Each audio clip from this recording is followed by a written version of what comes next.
Bapak, Ibu, Saudara yang dikasihi dan mengasihi Tuhan, damai sejahtera dari Tuhan kiranya ada bersama-sama dengan Bapak, Ibu, Saudara sekalian. Pagi hari ini kita bersama-sama memasuki ibadah Jumat Agung, di mana kita bersama-sama mengingat kembali akan kematian Tuhan Yesus Kristus di atas kayu salib, yang juga sekaligus penanda dan pengingat kita akan cinta kasih yang Tuhan berikan di dalam kehidupan kita melalui pengorbanannya tersebut. Mengawali renungan kita pada pagi hari ini, mari bersama-sama kita perhatikan tayangan berikut ini.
Dalam tayangan ini kita melihat orang-orang yang ada di kereta api itu tidak menyadari bahwa mereka baru saja keluar dari sebuah bahaya yang luar biasa.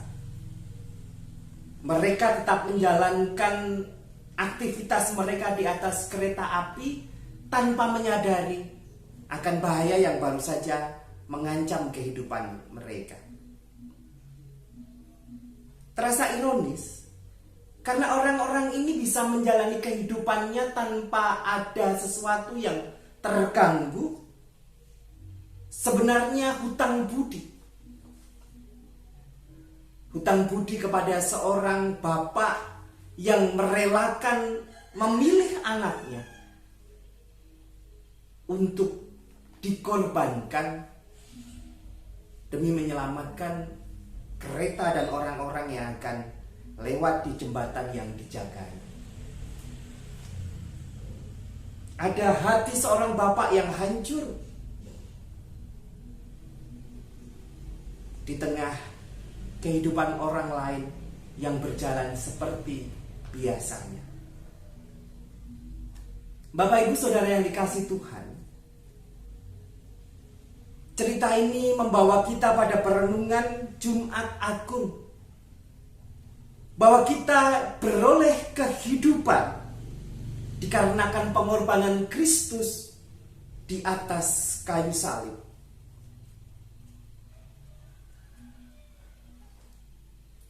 Kidung Jemaat 169, salah satu baris syairnya mengatakan, memandang salib rajaku, kurasa hancur congkakku. Sebuah frasa yang sangat menarik, sangat indah untuk menuntun kita di dalam perenungan Jumat Sengsara dan sekaligus agung yang kita rayakan hari ini.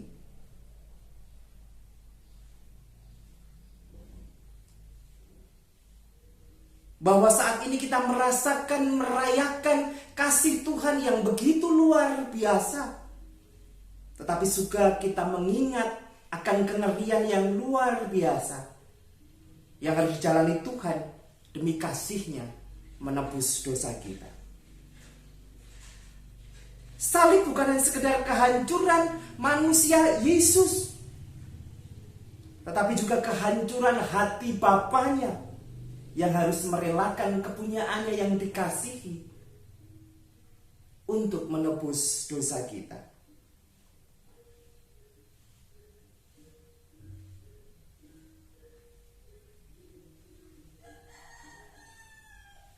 Peristiwa ini dipakai Allah untuk menghancurkan kekerasan hati manusia yang senantiasa hidup di dalam dosa.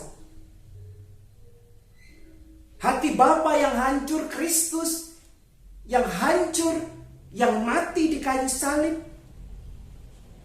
hendaknya membawa kita pada refleksi diri. Refleksi diri bahwa ketika kita sekarang ini bisa menjalani kehidupan kita, itu karena pengorbanan yang sangat mengerikan yang dilakukan oleh Yesus di kayu salib.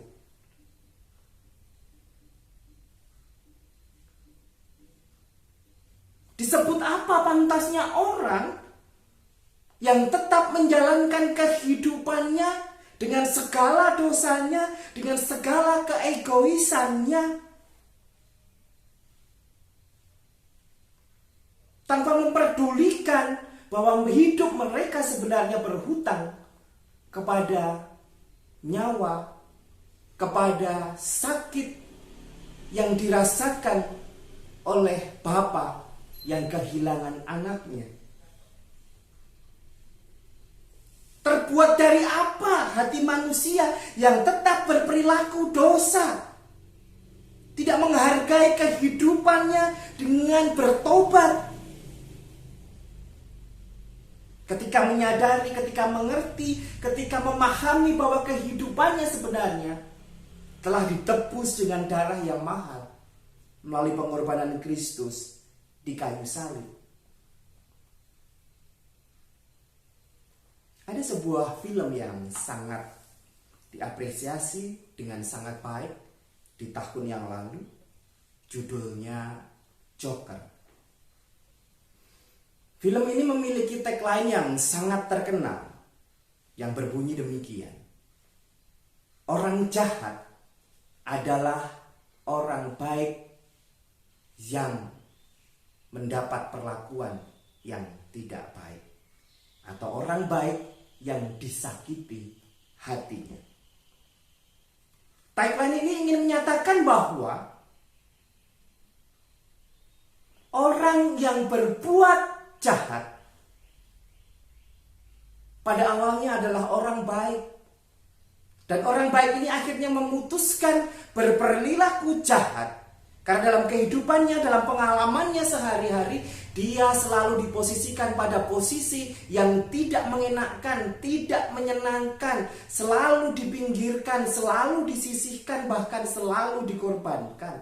Sehingga orang-orang baik yang selalu ada dalam posisi ini pada akhirnya akan merespon dengan berbuat yang tidak baik.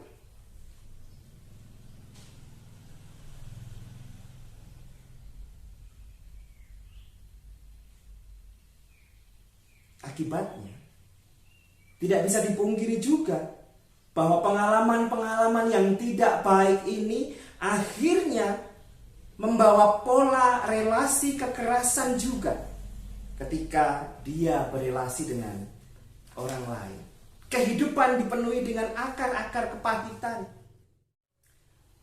Bapak Ibu Saudara yang dikasihi Tuhan, salib Kristus menghadirkan interaksi yang baru dalam kehidupan ini. Bahwa kekerasan tidak harus dibalas dengan kekerasan. Bahwa tindakan yang tidak menyenangkan tidak harus dibalas dengan tindakan yang tidak menyenangkan. Sebaliknya, kekerasan itu diampuni. Dan ketika kita mampu mengampuni, maka kita mampu membalas kejahatan yang kita terima menjadi kebaikan.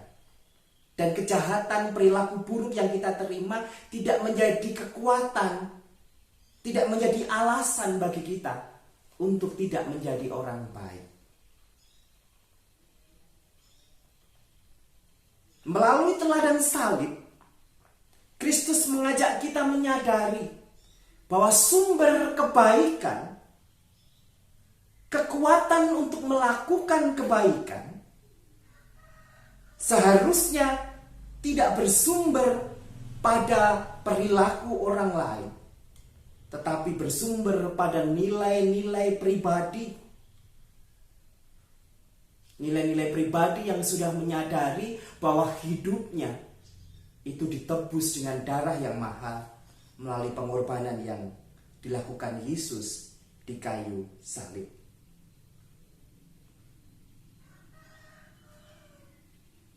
Bapak Ibu Saudara yang dikasihi Tuhan,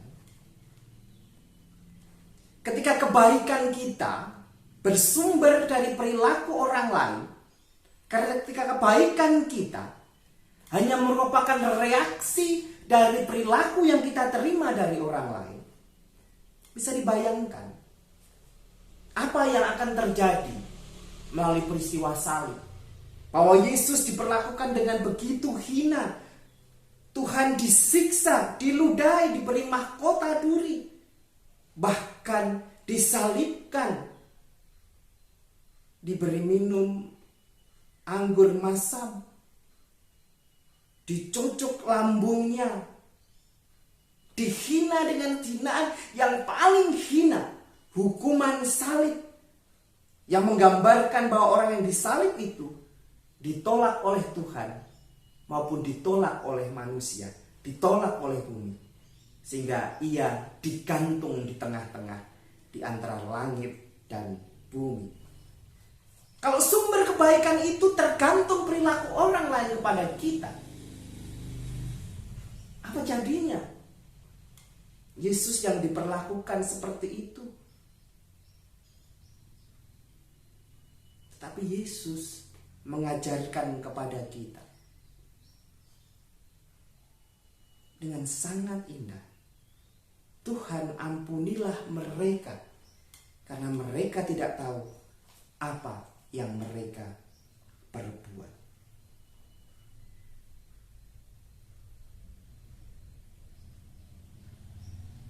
Salib Kristus menjumpai kita dalam wujud kasih yang tiada tara. Salib yang merupakan lambang kekejian yang luar biasa dirubah menjadi lambang cinta kasih yang penuh dengan ketulusan, yang rela mengorbankan dirinya. Oleh karena itu seharusnya salib, peristiwa salib, mampu mengubah hidup kita. Hendaknya juga hidup kita yang penuh kasih menjumpai orang lain dalam penuh kasih juga, kerelaan seperti yang diajarkan oleh Kristus, diteladankan oleh Kristus melalui kayu salib. Perjumpaan dengan Kristus hendaknya merubah nilai hidup kita. Salib Kristus bukan sekedar tempelan identitas kosong. Kita jangan hanya bangga dengan memakai kalung salib yang besar. Bahkan kita sering melihat orang-orang memamerkan tato salib di dadanya, di lengannya, di tangannya. Orang-orang Kristen senang sekali memakai seragam dengan identitas Kristen, dengan salib, gambar Yesus, I love you Yesus, atau sebagainya. Tetapi dalam perilaku sehari-hari tidak mampu meneladani peristiwa salib.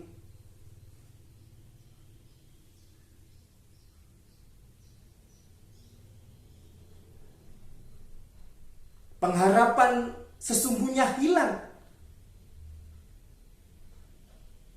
seiring dengan hilangnya atau berkurangnya pengalaman kasih dalam berinteraksi satu dengan yang lain.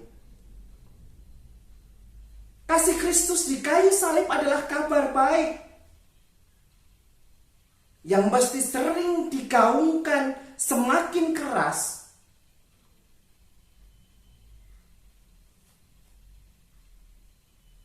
Kristus telah mendemonstrasikan kasih yang begitu luar biasa. Dan seharusnya ketika kita memandang salib itu,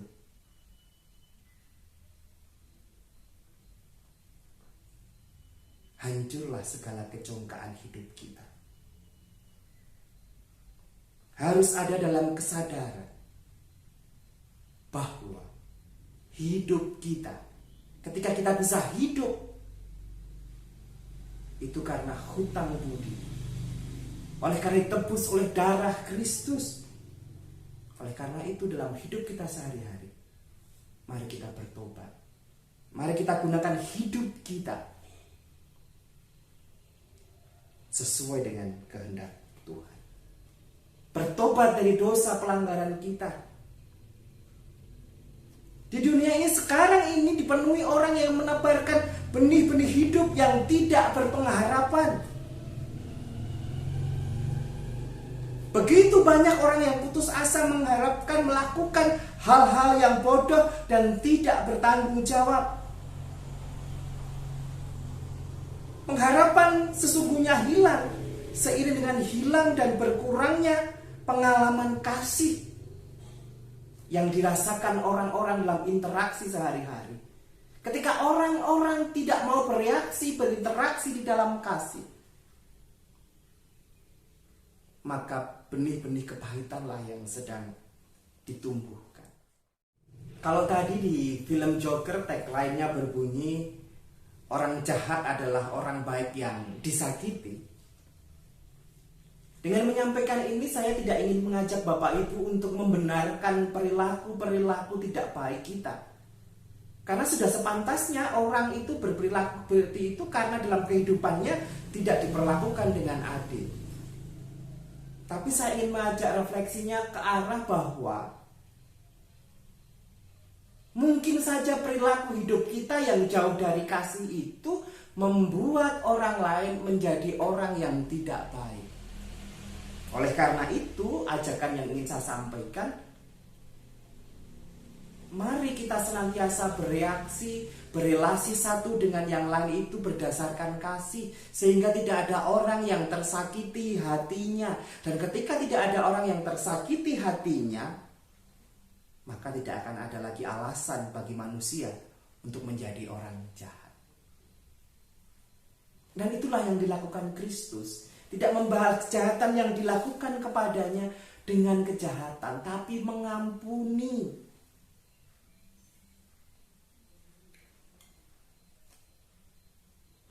Bapak Ibu Saudara yang dikasihi Tuhan, tidak ada yang bisa kita kerjakan sebagai refleksi dalam peristiwa penyaliban Kristus itu selain kita melakukan pertobatan kita.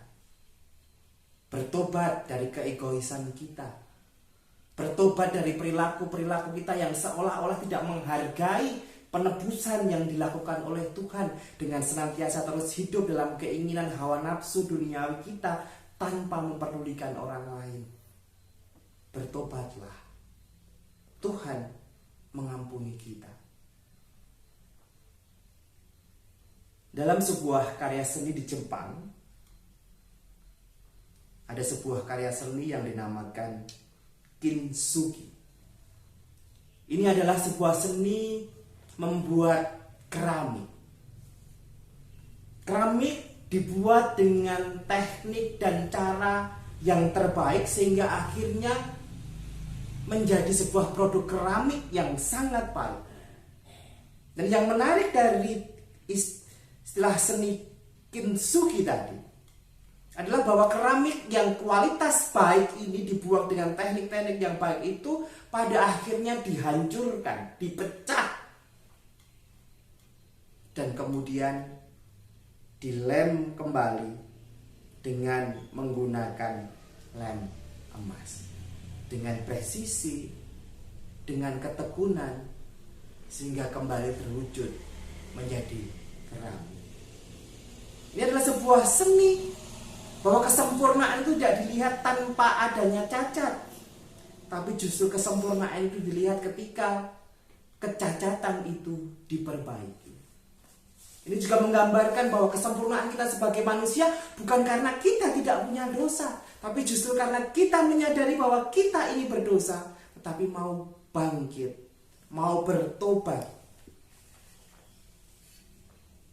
Dan peristiwa salib membawa pertobatan itu, membawa pertobatan kita pada pengharapan akan hidup yang kekal. Kita berhutang itu kepada Kristus. Oleh karena itu, mari kita memasuki Jumat Agung ini dengan menyatakan pertobatan kita. Tuhan, aku ingin memperbaharui hidupku.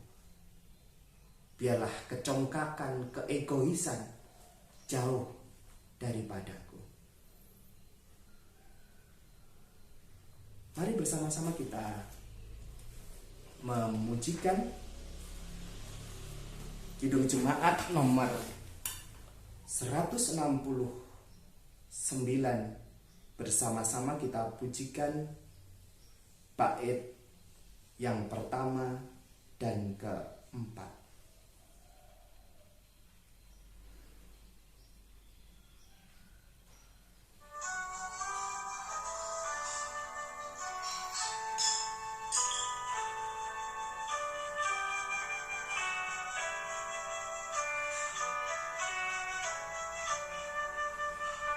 Memandang salib Rajaku yang mati untuk dunia, ku rasa hancur congkakku dan harta hilang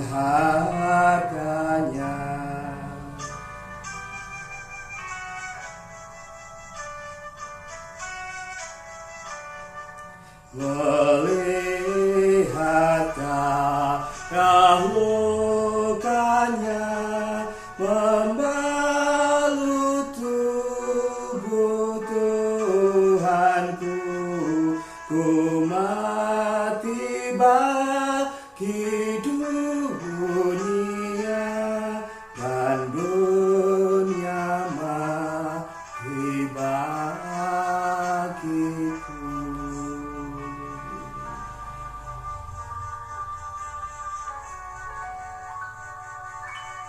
Salib membawa kasih. Salib membawa kekuatan kita untuk menyatakan pertobatan. Dengan merasakan kasih pengorbanan Kristus, maka teladan itu yang akan kita kerjakan di dalam hidup kita. Tuhan menolong, memberkati kita sekalian.